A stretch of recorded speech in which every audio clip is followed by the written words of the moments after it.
vicepresidente del Tribunal Supremo Electoral y vocal, Antonio Costas, a quien le agradecemos estos minutos. Un gusto de saludarlo, don Antonio. Buenas noches. César, buenas noches. Un placer de saludarlo.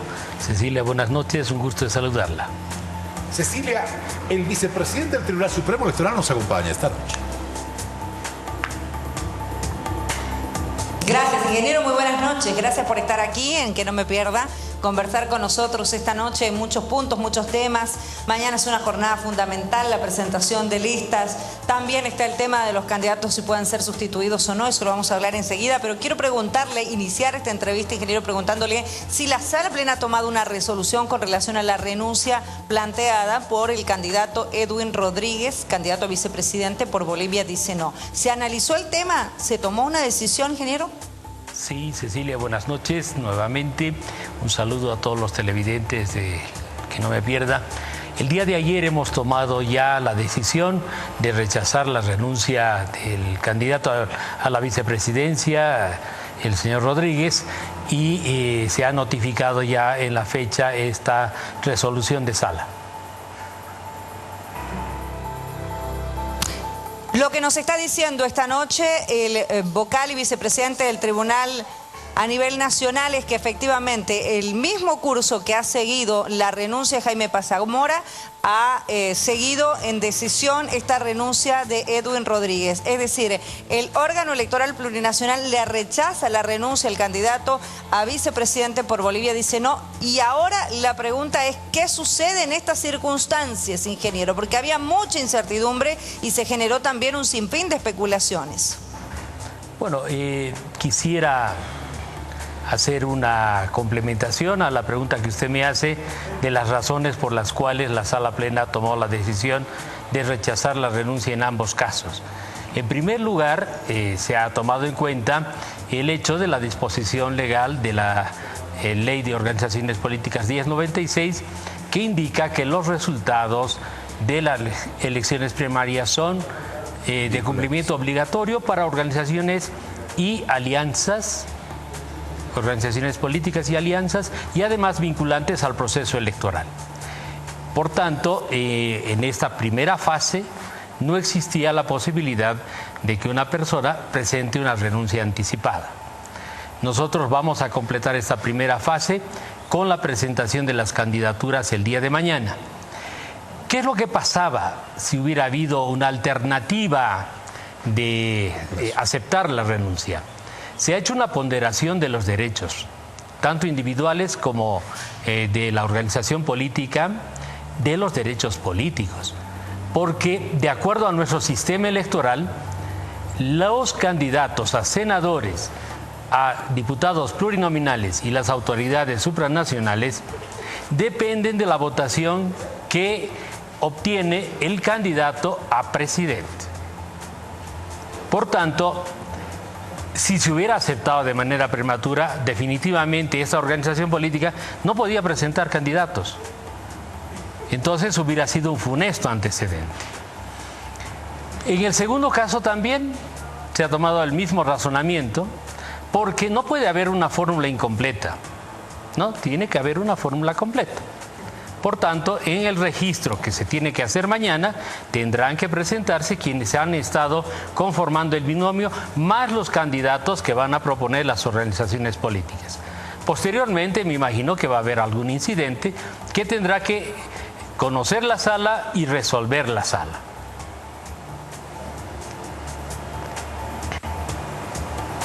César. Gracias, Cecilia. Para que la gente, la opinión pública lo pueda entender, don Antonio Costas, se rechaza la renuncia del candidato presidencial Jaime Paz Zamora, se rechaza la renuncia del candidato vicepresidencial Edwin Rodríguez. Es decir, de acuerdo a la determinación en Sala Plena, siguen en carrera. ¿Es así? Conforman los binomios. Conforman los binomios. Conforman los binomios. ¿Estarían habilitados para seguir en elecciones? Y al momento del registro van a ser consignados como candidatos. Ahora, usted decía, las organizaciones políticas pueden presentar un incidente. ¿Qué significa presentar un incidente después de cumplido toda esta parte del cronograma que termina el día de mañana? Entrará en vigencia lo estipulado en los componentes de la ley del régimen electoral, donde además de todo el conjunto de acciones que establecen el procedimiento para la presentación de las candidaturas, el artículo 108 también establece sustituciones. Entonces, eventualmente, de darse esta situación, la sala plena tendrá que conocer esta situación y resolver el incidente. Bien, gracias, don Antonio. Cecilia, por favor. Esto significa que efectivamente, de aquí en adelante, a partir del día de mañana, 19, cuando se presenten las listas y entre en vigencia esta otra fase en el calendario electoral, don Antonio, ¿se pueden sustituir ambos candidatos? Tanto el PDC como Bolivia dice no. ¿Puede sustituir a Jaime Paz Zamora y puede sustituir a Edwin Rodríguez? Tendrán que incidentarlos. Entonces habrá que analizar qué incidente es el que se produce. Si es una renuncia, si es una inhabilitación, todos los aspectos que están contenidos en el artículo 108. Nosotros no podríamos en ese momento decir qué es lo que va a ocurrir posterior a la presentación de la lista, aunque resultaría obvio. Claro, un incidente significa que la agrupación política tiene que plantear en este caso, más allá de ambas cartas, porque aquí estamos hablando de renuncias personales de ambos candidatos. Ambas fueron rechazadas, pero ahora son las agrupaciones políticas las que deben presentar una carta pidiendo sustitución o reemplazo de candidatos. ¿Esa es la figura? O puede ser el mismo candidato que reitera su posición. Pero esa es la figura. Esa es la figura. Y ahí se aplica, ahí se aplicaría en todo caso ya lo que significa la ley 026, si no me equivoco, don Antonio. La ley 026 en su artículo 108 que consigna justamente las previsiones respecto a las candidaturas, a todas. César. Bien, importante. Mientras no se presente un incidente, porque vamos a poner el ejemplo del candidato Edwin Rodríguez, quien al momento de renunciar fue criticado, fue duramente acusado, y sin embargo él señalaba, pero tengo el derecho a no ser candidato, a renunciar y no ser candidato. Ahora, poniendo este mismo ejemplo, si es que la organización política encabezada por don Óscar Ortiz señala y dice, vamos a presentar un incidente porque queremos presentar otro candidato, ¿es posible hacerlo a partir de ahora? Bueno, a ver, ¿cuál es el efecto neto de lo que ocurre? Todas las organizaciones políticas van a poder presentar candidaturas y además todas las candidaturas. Además de sus binomios, senaturías, diputaciones, exacto, autoridades supranacionales. No habría ningún impedimento. Bien. Se ha conocido anticipadamente ya la decisión de estos dos candidatos, me imagino que van a ser ratificadas. Entonces, ese ya representa un incidente y ese deberá tratarlo la sala plena y resolverlo. ¿Cuánto tiempo tiene la sala plena para resolver si se presenta ese incidente que creemos que va a suceder? Bueno, hay dos componentes. El primero son 45 días, establece así la norma, porque también estamos condicionados a la producción de las papeletas electorales. Pero también la ley prevé que pueden sustituirse los candidatos hasta 3 días antes de la elección. Bien, Cecilia, por favor. Bueno, lo que nos queda claro en esta figura que usted está planteando, don Antonio, y bueno, que se plantea a partir de ahora, que efectivamente sí existe una posibilidad muy latente de que exista sustitución de candidatos para ambos, tanto el PDC como Bolivia dice no. Lo que quizás mucha gente se pregunta, entonces, don Antonio, ¿hasta dónde llegaba el carácter vinculante y obligatorio de estas elecciones primarias? Es decir, ¿para qué realizar unas elecciones primarias si finalmente después se puede sustituir candidatos? Yo creo que es una pregunta absolutamente razonable, Cecilia. Lo que ocurre es que la elección primaria, en este caso fundamental en Bolivia, que no es análogo a otros países, porque en otros países vota la ciudadanía y escoge los candidatos. En Bolivia son los militantes los que eligen el candidato. En este proceso, los elegidos deben ser presentados como candidatos. Y en todas las legislaturas prevén renuncias y prevén sustituciones. Y está legislado. Yo me imagino, y lo hemos dicho en su momento, ha habido un apresuramiento en el tratamiento de la ley de organizaciones políticas y en lo que ha significado el proceso de elecciones primarias. Estos detalles, o el legislador pensó que el artículo 108 era suficiente y nosotros tenemos no solamente el ámbito administrativo, sino jurisdiccional. Nosotros ejercemos justicia electoral. Lo puede resolver o habrá que plantear un incidente complementario. Pero también es anticiparse. Yo creo que primero debe producirse los incidentes y nosotros resolveremos al interior de la sala qué es lo más pertinente.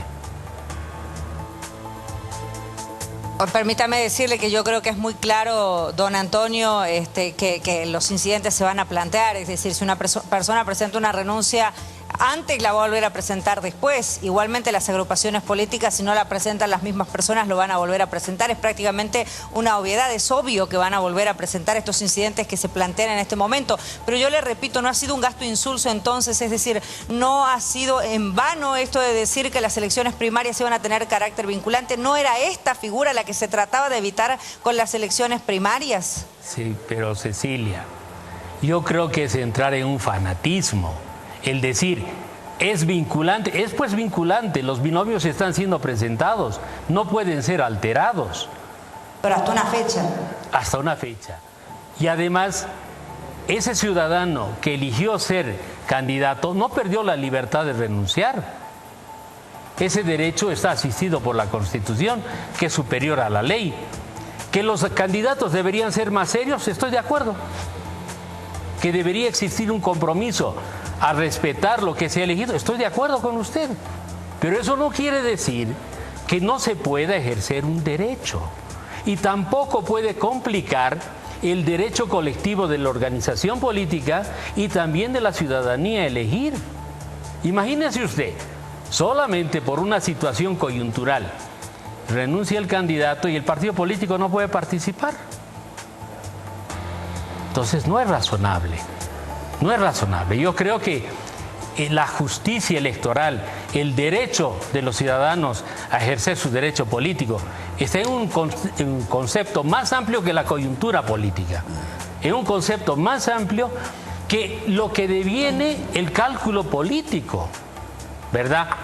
Y para eso está la sala. La sala tendrá que asumir esta responsabilidad, tendrá que ver cómo se resuelve esta situación. Tenemos el tiempo suficiente, no es responsabilidad del órgano electoral que se plantee este incidente al interior del partido. No pueden reclamarnos a nosotros que van a tener una situación que los desfavorece en la campaña. No, ese es un tema que lo debe gestionar el partido político. Él está asumiendo esa situación. El órgano electoral lo que tiene que hacer es administrar el proceso electoral y en lo que corresponde el tema jurisdiccional resolver.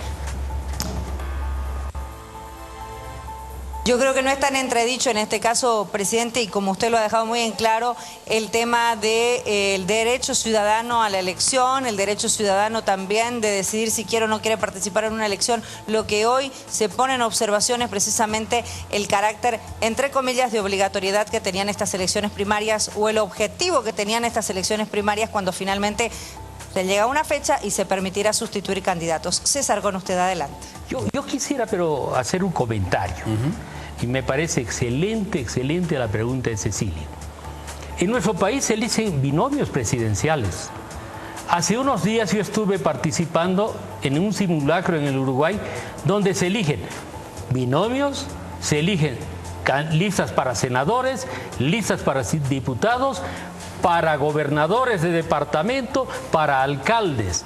Y todos son elegidos en primarias. Imagínese usted si hay alguien renuncia y no puede ser reemplazado. Es una locura. Nosotros no podemos plantear dentro de un incidente en la democracia que estos procesos afecten al proceso electoral. Este es un proceso de plazo fijo.